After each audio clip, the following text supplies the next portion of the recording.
dahil merong mga preparasyon, syempre dapat matulog ng tamang oras. Tulog ng maaga 6 to po, 8 tama po. hours, no? Kailangan makatulog. Oo, tapos hindi Tulog ng pwedeng maaga, bawal magpuyat. oo, bawal ng puyat, tapos wag mo nang manigarilyo. Uminom ng alak. Oo, tsaka uminom ng alak, bawal muna. I think Bawal 24 hours, ano? Na wag muna. Opo. So dun kasi medyo sacred kasi sagrado pagka magdo-donate ka naman talaga ng dugo di ba? So Opo, opo. paghahandaan talaga niya nang sa ganun maging successful blood donor sila, no? Sir Yes Leo. po, ma'am. Oo, so Opo. basta number one dun, and then of course kailangan malakas ang pangangatawan, walang sakit para Yes po, ma'am. sa ganoon ay makapag-donate po kayo at makapag-share po ng dugo para makapagdugtong ng buhay sa ating mga nangangailangan. We understand yung partnership ninyo sa Lighthouse Foundation, Sir Leo. Dami yung mga activities nakikita ko dito sa ito po ba yung nakikita ko na naisagawa na ninyo sa inyong community para sa mga PWDs?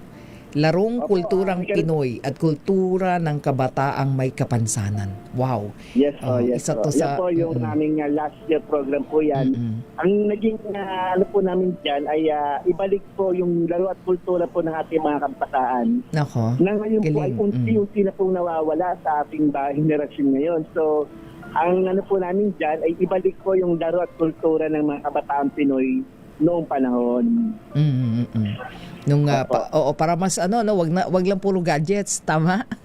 Yes po, opo. Kasi Ibalik alam niyo po na, para healthy rin. yes. At syempre hindi naman po yan yung mga nagawa po namin na partner po ang The Great Lighthouse. Katulad po nagkaroon po tayo ng medical mission.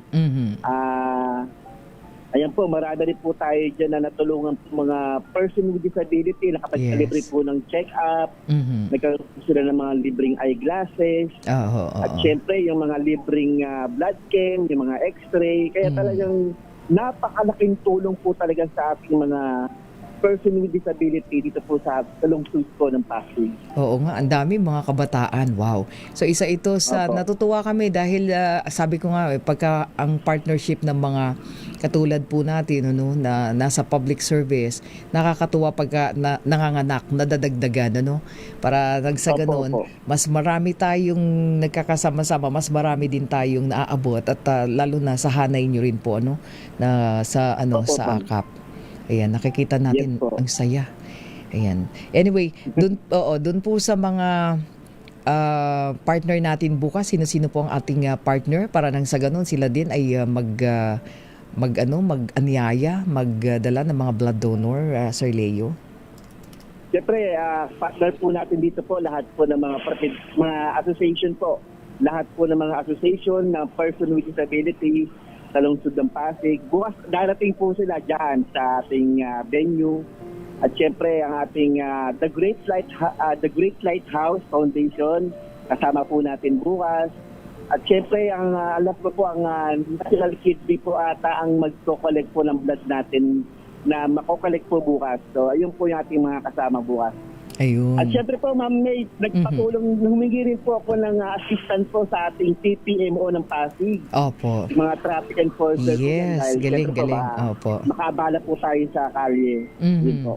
Oo nga. Para sila din mismo sa hanay nila, mag-donate din sila.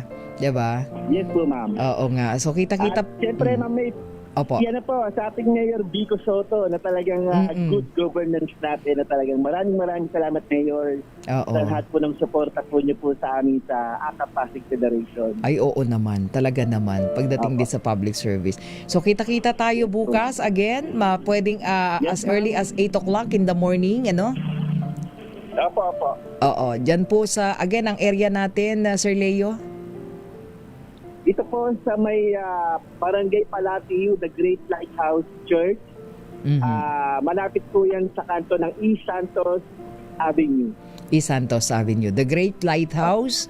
So kita-kita po tayo dyan 8 o'clock in the morning, para lahat ay maagang dumating. Kasi mas maaga kang nandiyan, mas maaga mag-donate. Naku, sarap ng feeling yan.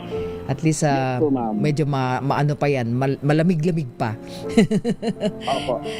Maraming salamat, Sir Leo. Kita-kita po. Kita-kita tayo. Maraming salamat, Ma'am May. God bless. God bless po. God bless.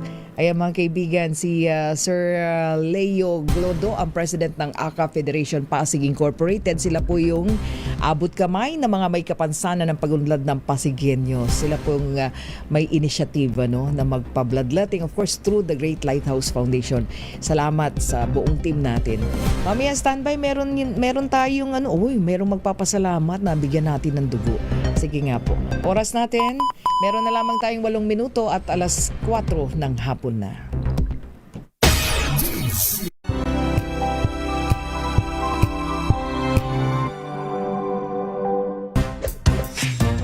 Ang galing-galing mo, Smart dishwashing paste ko, pritong ulam na masebo, plato ang kaldero, tanggaling for everyday. Ganyan, pag Smart ang dishwashing paste, may double tanggaling formula. Tanggal ang sebo, tanggal ang bakterya. Pahit para walang bahid, linis fantastic sa metal at plastic, number 1 ko to.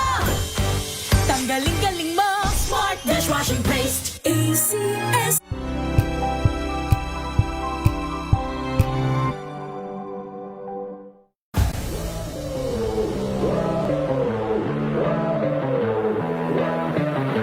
I think pickleball is sport I think we can thrive talaga kasi bukod sa nagmamatter naman yung height, pero I think ito yung sport na fit para talaga sa mga Pilipino. As someone na the only Filipino player then I think it's an opportunity and a responsibility for me, to showcase our talent as a Filipino rin in world stage. And that's something I think hindi ko siya tinitake as burden, pero there are a lot of expectation then, but for me it's a huge privilege then to pakita na anong kakayanan meron ng mga Pilipino sa sports na to sa world stage. It's good to start young because after a while you get better if you train a lot, and hopefully you can rank up to higher stages of pickleball. It's been so nice being part of a club that's so inclusive of all genders, all ages and races, but just a safe space in general.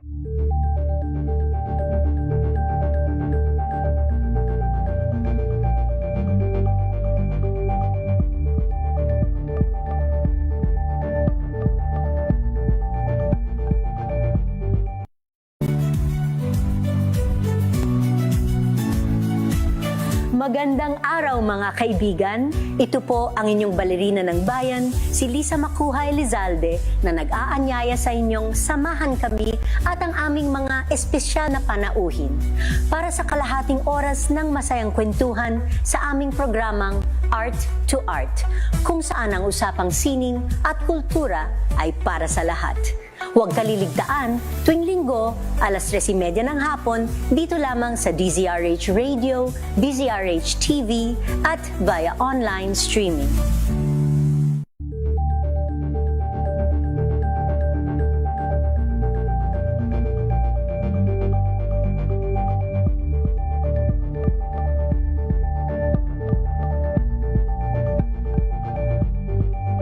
Abangan this Saturday. Hi, I'm Zephanie. Hi, I'm Olive May, and you're watching Scene Zone.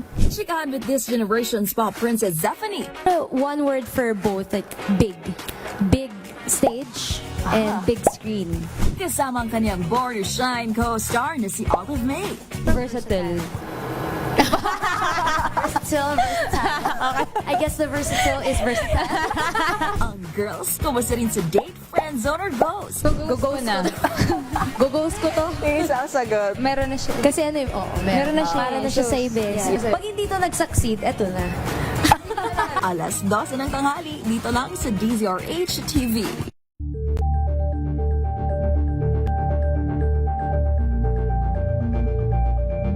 Maagang balitaan, maagang usapan sa mga issue at balita. Kasama si Kuya Angelo Palmones sa Magandang Umaga Pilipinas. Mula Lunes hanggang Biyernes.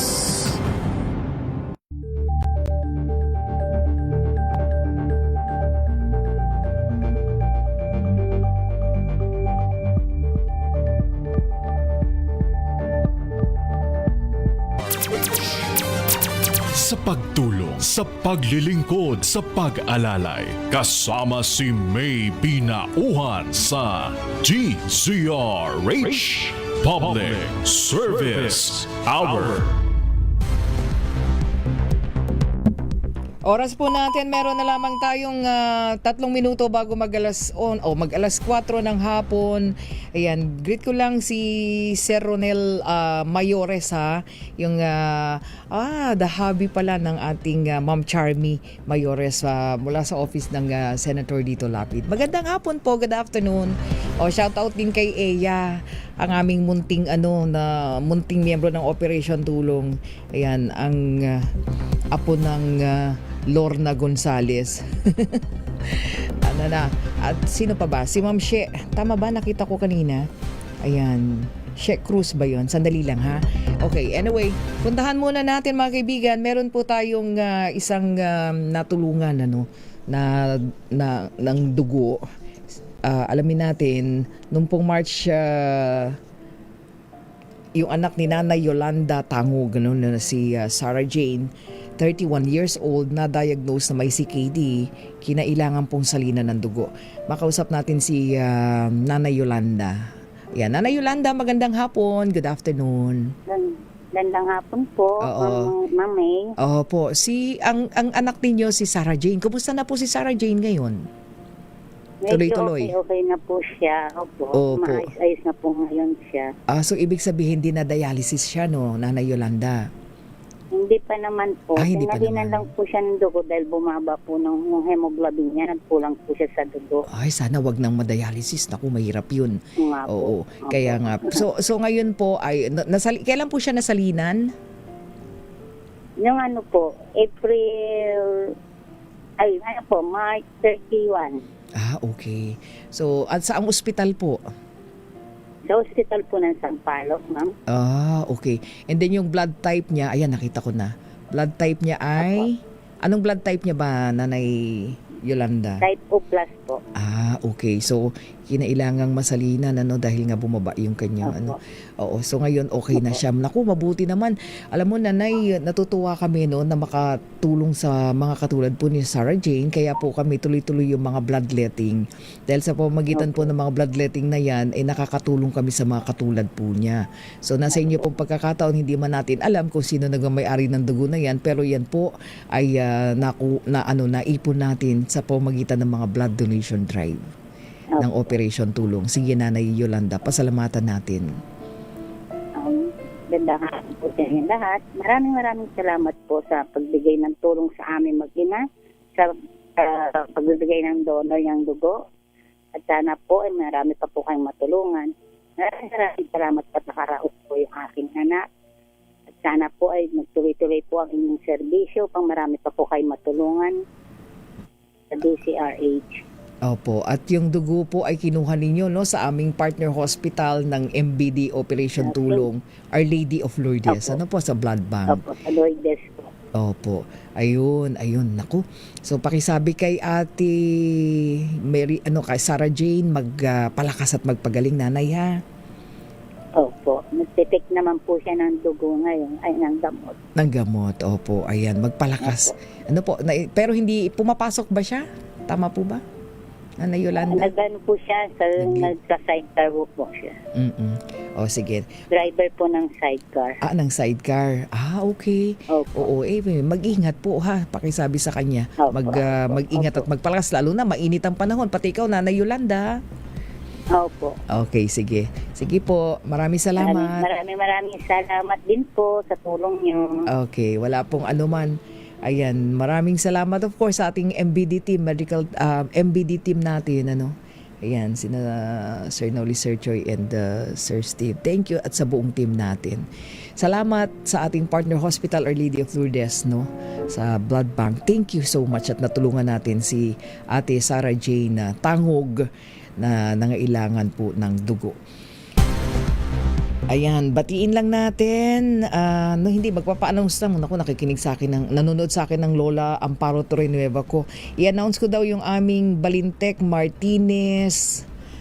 Martinez Balintek, panagkikita, paano ba to? Panagkaykaysa. Ayun, yung reunion namin. Naku, Lola, pasensya na mga lola at lolo ko. Hindi po ako makakarating eh. Doon po sa ibang mga miyembro po ng clan, ayan, ng Martinez Balintek Martinez clan. General reunion po ay sa 12 and 13, Sunday and Monday po, no? So kita-kita daw po dyan po sa may 1026-1026 Racimo Farm, Barangay 8, Margaay, Bintar, Ilocos Norte. So yan po ang pagkikitaan. Hay, sana makapunta ako.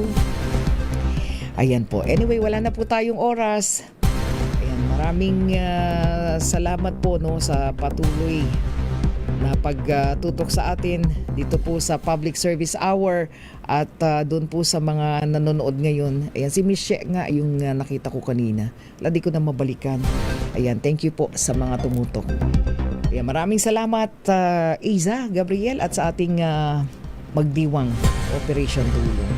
Thank you, Jeric at RHTV. Muli ako po si May Binauhan, syempre pa una sa Pilipinas, una sa Pilipino. Have a nice and safe weekend, everyone. Happy weekend.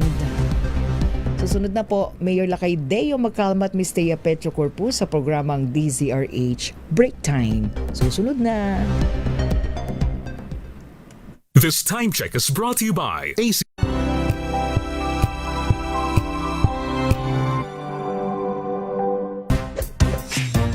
Ang galing-galing mo, Smart dishwashing paste ko, pritong ulam na masebo, lalo ng kaldero, tanggaling for everyday. Ganyan, pag Smart ang dishwashing paste, may double tanggaling formula. Tanggal ang sebo, tanggal ang bakterya. Pahit para